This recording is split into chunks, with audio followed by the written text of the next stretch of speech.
Aujourd'hui on est à Langourla, dans les Côtes d'Armor, pour une journée ensileuse faite par Krone et pour présenter notre concept Optimize.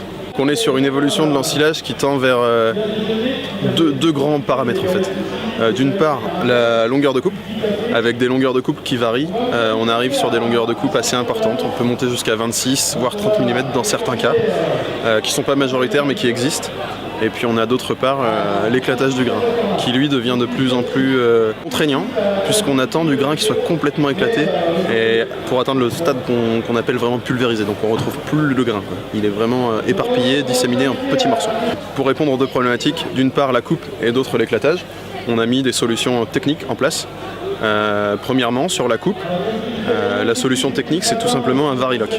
Alors le Varilock c'est une boîte de vitesse qu'on intègre à l'intérieur de la poulie du rotor et qui permet de faire varier la vitesse de rotor. On a deux plages de vitesse, donc on va avoir deux plages de coupe. Sur un rotor 28 couteaux équipé d'une boîte de vitesse Varilock, la première plage de coupe c'est de 4 à 21 mm. Et la deuxième, c'est une plage de coupe qui permet d'atteindre les 30 mm, donc de 4 à 30 mm dans la même machine. C'est l'équivalent d'un rotor 28 couteaux et d'un rotor 20 couteaux simultanément dans une seule machine.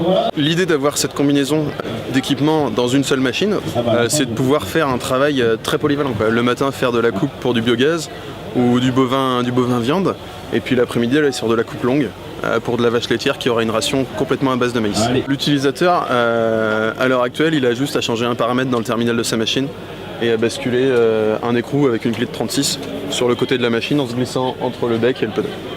Donc c'est réalisé en 5 minutes. Sur la qualité de coupe, on n'a pas du tout d'influence négative. Il n'y a pas du tout de variation de la qualité de coupe. Par contre, ce qu'il faut être capable de faire, quand on a des coupes si variables, c'est de bien traiter le grain. On sait très bien que dans une coupe à 30 mm, le grain va être protégé par tout ce qui est maïs, feuilles, etc., qui est sur des très grands fragments. Donc il faut pouvoir l'attaquer avec l'éclateur.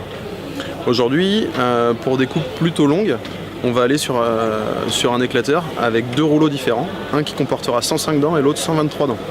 Donc ça va créer du différentiel naturellement par le nombre de dents. Et puis ensuite, on va accentuer ce différentiel avec une vitesse différentielle de 30%, donc un rouleau tournant 30% plus vite que l'autre.